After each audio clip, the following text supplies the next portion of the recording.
আল্লাহ ছাড় দেন বাট ছেড়ে দেন না।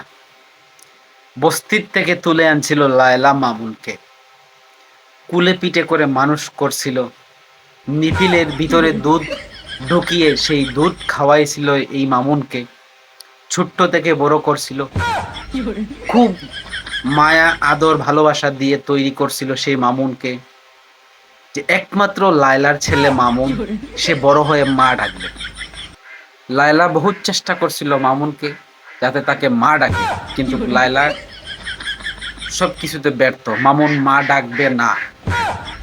মা না ডাকার কারণে কি হলো, লায়লার উপর খুব অত্যাচার করলো মামুন।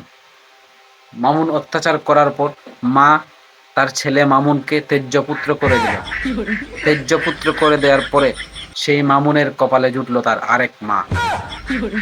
ওই মাও অনেক দিন পর্যন্ত অনেক চেষ্টা করে গেছে যাতে মামুন তাকে মা ডাকে, কিন্তু মামুন তাকে মা ডাকে না।